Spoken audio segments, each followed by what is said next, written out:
ready.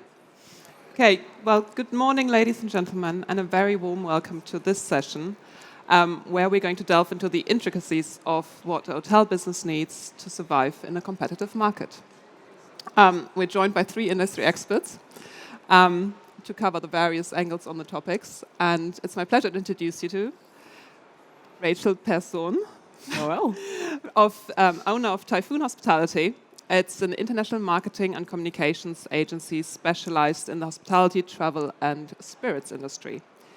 Their international network and local expertise helps their clients to increase their visibility and awareness in the media, the local neighborhood, and on social media.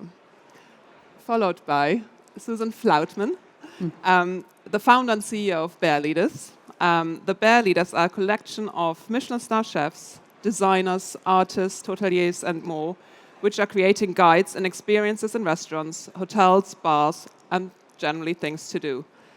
Bearleaders partners with leading luxury hotels to highlight the full experience of a stay. And then last but not least, we have Michel Bruynseels. Perfect. Thanks. He's the area and PR manager of the Hoxton Amsterdam, an industry expert in the hospitality field. And Hoxton, as you probably all are aware, is a leading lifestyle brand and growing quite significantly over the recent years, and now has 2 hotels in the city, with the newly opened Hoxton Lloyd up in the north of the city as well as the original one on Herrengracht. Very good. So together we will look at ways in which hotels are looking to sort of stay ahead of their competitors, may it be through adding unique value, brand presence, experience, or customer interactions. While we have obviously prepared some questions and some topics that we're going to go through, we would love to open up the floor for your questions following the sessions, as your questions are probably far more important and significant to be answered than hopefully what we'll cover initially. And let's delve straight into it. So obviously having experienced sort of changing demand travel patterns over recent years, in your opinion, how are hotels trying to sort of successfully differentiate themselves and make themselves stand out from their competition? And let's just start with you, Rachel. You can delve into it. Yeah. Now, first of all, it kind of depends on what you're looking for as a guest. So you have people who are actually just looking for a place to stay. And if it doesn't matter what kind of experience you're looking for, so you mostly look at location and pricing. But if you're looking at a full experience, and that can be both business, that can be leisure, then we see a different kind of demand in what guests are looking for. And that can be, for example, if you are going to a city that you don't know, usually the first thing that people do is they check out Booking, perhaps, to see what kind of demand and what kind of hotels is there in that city. But after that, they do their own research. And this is something that we really have seen evolving over the past year, and especially after COVID, that they check out the website to see more pictures, to see the pricings, to see what they offer. But then they continue their research as well on Google. So what are the ratings, what are the reviews on TripAdvisor, as also on social media. So they really do extensive research to look for a different kind of experience. So it's not only about the beds, it's not only about the location. It's also what we've seen really about what happens at the hotel. So what kind of events are happening? What kind of programming is happening? Can I find something in that hotel that I cannot find anywhere else, that I cannot find at my own city or my own place? So yes, it is about a great room, a great design, if you're looking for experience hotel, about the location, about your offering in perhaps F&B and in other facilities, but they're also looking for the next thing, what they can do. Yeah, absolutely. Yeah, it's really about the full package, and I know it's a bit, annoying, because of course it is about the full package, and how can you really stand out above your competition? And I think it is about highlighting your unique selling points, you know, because every hotel has unique selling points. It can be your F&B, your Michelin star restaurant, a super designer that you have hired to redecorate your hotel. But it can also be the location that is super special. So it depends really on the hotel, but the consumer is looking for unique experiences. So they're becoming more and more critical, especially in the higher segment where we work in. So yeah, it's important to get that message out where you stand out from your competition. I agree, and I think necessarily for the Hoxton as a brand-led organization, really focus on the Hoxton as a brand and what we stand for. I think the website is already one of the things that stand out, because usually if you go to a hotel website, it doesn't show you much more than that hotel room and then potentially even maybe the opening hours of the restaurant and the bar, but that's it. And what we really try to do is like stand out in terms of in what location are we, what can you find in the area, what is interesting to do, what kind of activations or events are happening locally on the ground that you can enjoy if you are staying with us in the Hoxton Hotel. And I think in terms of also changing demands is, so we've opened the Hoxton Lloyd Amsterdam mid-September last year in the Eastern Docklands, which is not necessarily a place that people would think of traveling towards at the first place. But we do notice that also quite some both business and leisure people are not necessarily looking for that city center 9 streets stay where you don't even have space to go out and enjoy the canals anymore on the weekends, but actually try to go to more still very well connected or located hotels, but then a bit more relaxed and a bit more vibrant and also like new and upcoming, where you can offer that local experience rather than the very much touristic oriented experience, I would say. And coming back to the sort of creating a local experience, so in your opinion, is there like a difference between how a hotel like the Hoxton, that has a very local community feel, is able to really tap into that more than, let's say, an average branded, not to bash anyone, but an average branded Hilton hotel that may have not, the power to create that feel? I think it depends. So I think what we try to do is, let's say, not copy and paste the Hoxton hotels. If you go to the Hoxton in Berlin, the Hoxton in London, the Hoxton in Barcelona, you should have the same vibe and you should recognize the Hoxton brand, but then a lot of the things are completely different. So we buy in different materials, there's a different design, it's not the same bedding, it's not the same fridge that is filled up. But if you look into, let's say, the Hilton Doubletree at Central Station, like Luminaire is something that is really attracting the local crowd. I think the Lot 61 coffee roastery that is opening is something that will attract local crowds. So I think it's not necessarily only us, it's also like we're getting a bigger chain and is more wide now. But still, like the bigger chain should be able to do that if they want it and they want to go for that angle, I think. Yeah. And maybe, Rachel, you, with your difference of varying clients, I guess you see the spectrum of that to a certain degree. Yeah, I really think that every hotel can differentiate themselves if they know how and if they have the right resources. Because it doesn't matter if you're a small boutique or independent hotel or if you're a part of a chain and have a larger hotel. It's really about setting that strategy on indeed the communication, but also like what kind of experience can I offer? And if you don't have the facilities in-house, so if you don't have a gym, if you don't have a spa, if you don't have any facilities, find them in your neighborhood and really collaborate with them so that if guests are looking for a place to work out, that you can say, really cool, we can offer you this collaboration with this gym next doors and you can gym with the locals if you book it through us. So it's even if you don't have it in-house, search for it with partnerships outdoors. It's also like start small. Start really with like what kind of shops, what kind of locations do offer really cool things that I can offer to my guests as well.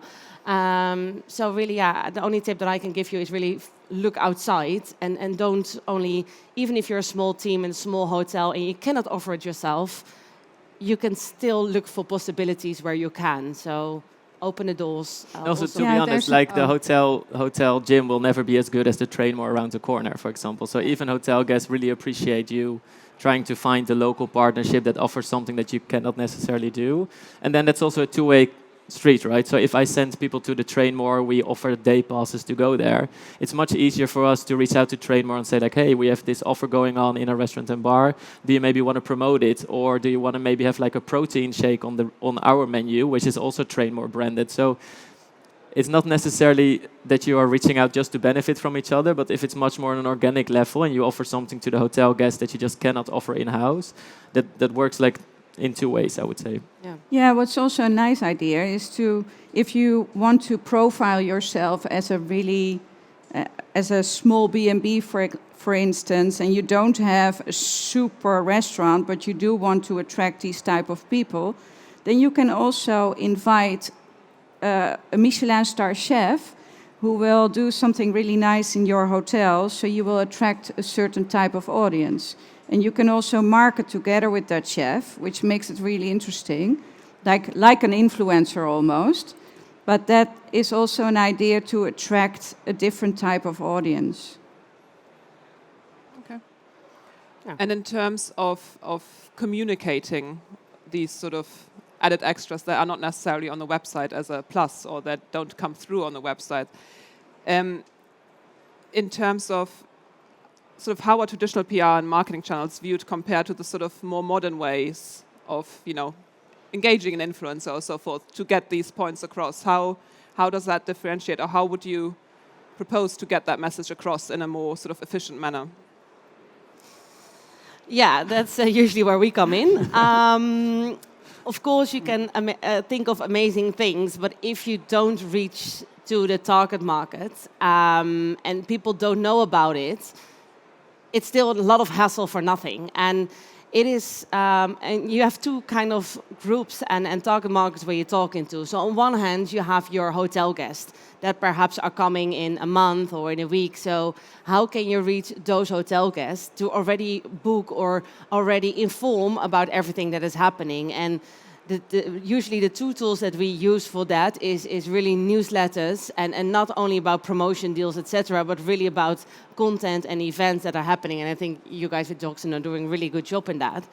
But also with your social media channel, because if people do their research, they look at social media, they look on what's happening. And if you profile what's happening at your hotel in the right way on social media, you can already bring in those people, your future guests, follow your pages, inform them about what's happening in the city, like events, but also inform them about things that you do. So we always believe that social media is a very powerful tool to really attract with guests already before they come. Then on the other hand, you have your locals. So your local market is obviously also a very important market if you have F&B, if you have other kind of facilities that are also really wanted for the locals. So in that way, we on one hand, we use a traditional market. Have you experienced sort of a cutback in initiatives to sort of, draw in the local market and really, or is there? Well, there's a cutback in marketing budgets continuously, I would say. That is something that I really believe that hotels should work on, is to get a higher marketing budget to position yourself also in the market the way you want to. It's sort of, I think it's one of the markets that is always based upon commissions. But if you want to do good branding, good positioning, you do need money. It's not cheap, so I think that there is an opportunity, if you can get some bigger budget, that it's worth it. Yeah, I think there's a combination, because some marketing tools are still very, very successful. It doesn't cost a lot. So think of email marketing, for example. It's not expensive, but if you have a great network database of people, you can reach so many people with just one email, and that doesn't cost a lot. While if you look, for example, at social media, the way how the hospitality industry and hotels use social media and how fast the social media is evolving, you need bigger budgets than 5 years ago, because it's all about videos now. Well, it's much harder, it costs much more money to create a video than just a post. The whole meta and the advertisement is increased, and you need more budget for that. So it really depends on some tools. So some tools are still easy to use, don't require much budget. And the other ones, yeah, like events, really depends on the team as well, are like really increasing a lot. So yeah, we always also find struggle or work around with the budget that you have on what is the best way, and really depending on the demand, on the goals that you have, where to use it. But yeah, that the costs are increasing in marketing as well, I can only agree on. I think also on this side, like you mentioned already before, you can definitely tap into funds from other brands or other partners. So not necessarily you as a local hotel paying for it. So one of our biggest activations and most successful we've done was last month. So we turned Room 124 into a cocktail bar from Napoli in Naples, and then a Boost partner is actually literally paying for every penny it costs, and you still can even keep the revenue if you make a nice agreement. But there are definitely brands out there, even here probably on the conference, to try and see how you can use each other's budgets to enhance the experience without actually having a negative impact on your own branding, because every brand has another brand that matches and fits perfectly to the audience. So just try to always see if you can connect to other people if you think it's too expensive for your own budget or your own P&L, just to use that external money and just try to give exposure back or something else in return that is cheaper. Very good. I'm conscious that we're running out of time, that we want to open the floor up to questions in a minute, but I've got one quick fire question at the end, and I'll give each of you 60 seconds to answer. So in the next 12 months, what do you think will be sort of the main trends in the hotel hospitality sector to make yourself stand out from your competitor or to differentiate yourselves? Are there any movements, or what are you cooking? Yeah, so I mean, we talked about experiences and offering programming and partnerships a lot. But the other thing that I think is going to really evolve more is the flexibility, because consumers and guests are, I mean, nowadays you can order your gifts from like bol.com and deliver it the same day, or you can buy your groceries and they are delivered to your doorstep. So the convenience of the guests they are much more used to a lot of convenience. And then if you look at the hotel market, I think also there it's really involving on the flexibility of hotels and how they work around with the kind of offering that you have. When can they come in? When do they need to check out? How flexible are you with your, I think you had a great example as well with the room service. So I think there are also a lot of chances and opportunities if you look at your product and the flexibility that you offer and the demand that guests have and what they're used to nowadays. Next 60 seconds for you. Yeah. Well, I think, especially unique experiences is one of the things that is, in every single trend report, it comes out from Virtuoso, from American Express. This is something that people want. They want to experience something unique. And I'm talking about a little bit of the higher segment, but also I think if you have an B&B, you can also arrange these type of things. Find a good partner to market it. And then, I think that is one of the biggest trends at this moment to attract people. 60 seconds.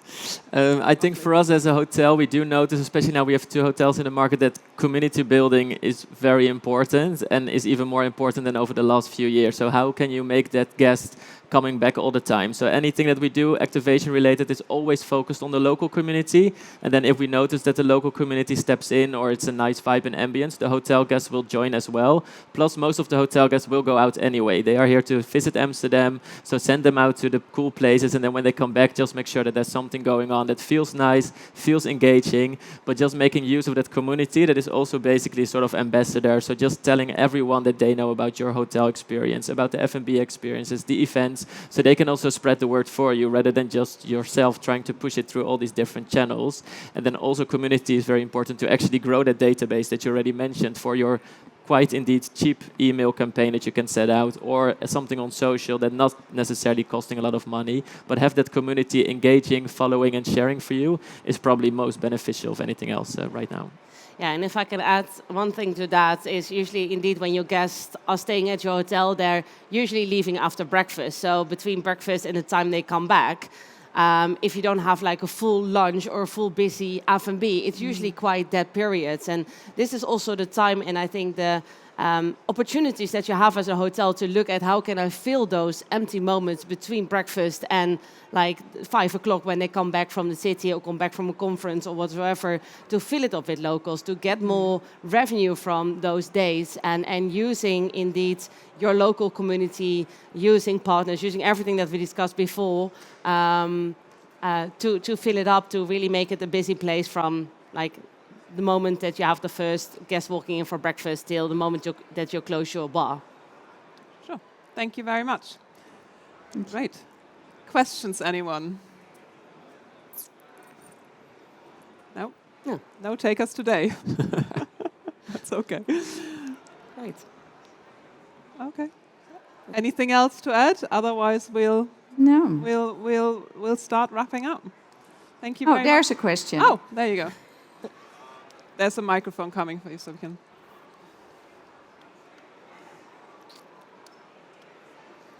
Hi, I'm opening up a brand new independent concept by the Vondelstraat, a 50-room hotel. What would you say would be the top 5 most important things for me to look out at while I'm developing this hotel? I think it's probably very important as well, like what if there are any public spaces, what do you want to do with it? How big should they be? And if they are big, how would you use them indeed during those times that it's not necessarily interesting for your hotel guests to join? And how would you indeed also offer those people that local experience, and can you tap into that local neighborhood? There is a coffee place around the corner, there is a barber around the corner, there's maybe a nice shop around the corner. So just make sure that your guests are aware, and also make sure that the partners are aware that you are telling your guests about it, because we've already discussed it last week when we've met. There are also a lot of places that do already send people to other places or recommend certain tips in the area, but they don't tell that actual spot or place, which is quite of a shame, because then you lose interest in terms of that partnership. So just reach out to the neighborhood, reach out to the neighbors. Also, whenever there's a guest maybe a bit more loud and you have a nice relationship with your neighbors, much easier to handle that complaint than when you don't ever reach out or you're just some stranger in the street taking over, basically. So just reach out, host an open day, invite them for breakfast or dinner, something like this, and make sure that everyone knows who you are and then knows who everyone in the area is. Yeah, I also think that like how you set up your public places and your lobby and the use of the lobby and what kind of F&B you offer is very important, because at the end a room should be good, it should look great, it should have a great bed and the pricings. But besides that, it's all about indeed the kind of what can you do at the hotel, but also what do you offer from a hotel perspective and how do you communicate that? So what is the added value for the guests to stay at your place besides, because they all require a good bed, they all require a fair price. So it's how you distinguish yourself from the competitors is what do you do extra in ways of offering in-house, but also offering externally. Yeah, I think what's very important is to define your ideal guest. Who do you want to reach? Do you want to reach Americans who come to Amsterdam and be attractive to them? Then you have to reach out to these people. So, and I mean, I speak to a lot of hotels that all want to attract Americans. So Americans, Brazilians, they spend the most money. So maybe you should define that first and then see what channels do I choose to reach out to them, because you don't really have an email database yet. So you need to be on Instagram, you need to be on the socials, and make sure you're visible towards your audience. There you go. Small follow-up question was, what is your thought on outsourcing, for instance, room service and breakfast, versus insourcing? Well, in general, if you don't have the capacity to do it in-house, it's always good to look into a partner that can do it, like we already discussed about the gym partner, the massage partner. As a Hoxton hotel, which is, I would say, a luxurious boutique hotel, but not on the higher end, people are always surprised that we don't offer massages, spa treatments, a gym, stuff like this. But like I already mentioned, the Tramo around the corner is definitely better than any other hotel gym in town. So if you want to outsource breakfast, for example, there's probably someone around the corner that could just do a delivery in the morning or make nice bags to deliver to the room. So if indeed you don't want to have F&B spaces at all because you want to use the square meters you have for rooms, or there's just no space at all, then still it's interesting to either let people visit something else but it's included in your rate and you get invoiced, or let someone even cater it to you. But at least offering that and making sure that then it's a nice partner as well is definitely beneficial for people, and then you don't have to do it yourself at all. Yeah, I agree. I think running a hotel is a different ballgame than running an F&B, and especially if you, what we see with lots of F&B concepts in the hotels, they really cater to the guests. So they look, okay, you know, the Americans are looking for a hamburger, so we put a hamburger on the menu, and that is also fine. But locals are looking for a different experience than perhaps your hotel guests. So finding that right balance on how your F&B should look like, what kind of concepts you have, will also play a big part in how you attract the community and what they think about your offering. So in that way, if you already work with a local partner for F&B, they can bring in their experience, their network, so you have an actual plus, because they are more well known. And you see it a lot in Amsterdam with like hotels that work together with different F&B partners, and they are very, very successful in that. So I'm not saying the one is better than the other, but I think, you should think it well through. If you decide to do it on your own, then you should kick ass if you want to bring in the locals. Good. The lady there. What are the most interesting side activities you have seen? Sorry, I cannot we hear it cannot at hear all. you. What are the most interesting side activities you have seen in a hotel beside the hotel its own activities? I hear a lot about yoga and things like that, like workshops. But is there something which is really even? I just. The one thing that comes in mind now is an activation. Actually, we've organized whereby we did a full cacao treatment in one of the hotels. So they didn't have any own like wellness or any own a spa, but we said like, okay, we offer you this treatment, this wellness activation, both for hotel guests, both for locals, and whereby we work together with a local partner who can actually facilitate that. So it's not something that you see in hotels daily, to offer these kind of experiences and the kind of, I wouldn't say those kind of experiences you see on a daily basis, but it is very popular. It's what people, some people, not all people, are also looking for an experience. So it's not only about food and in combination with food, but also look at what other things are happening in your target market. What are they looking for? What are they reading? And how can I make that connection in there? Another question? There's a follow-up to that as well, to the outsourcing. How do you make sure that if you, for instance, outsource a service, that the hotel doesn't get a bad review because of it? Let's say I'm sending somebody to a recommendation to a restaurant, and then they turn around and blame the hotel for the recommendation. Well, you cannot prevent that from happening. I wanted to it's- say, That's the answer. I mean, you should. I think you should really try to listen to your guests and always ask them how their experience was. And if it isn't good, then you know it for the next one. That's all you can do. But I think you shouldn't be too afraid to that it radiates back to you. I mean, in the end, everyone knows if the experience at your hotel is great and the restaurant around the corner was a little bit bad, next time. I also haven't seen it happening. Like, we recommend a lot of places, and I don't think, maybe Bodine, we don't see any bad feedback on our TripAdvisor or Google reviews. That's something that we recommended was bad. I think hopefully you also recommend something that you like yourself. Then still the experience can be a bit less nice as you've had it before.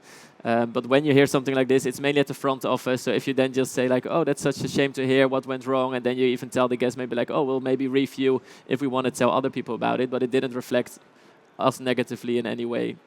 No, and I would always call that restaurant, because you need local partners, so it's always good to get that feedback, but also the positive feedback, because they will also send people to you, so it works for everyone. You're welcome. Yeah. Luck. Anyone else? That is it. Thank you very much for your time. Thank you. Thank you.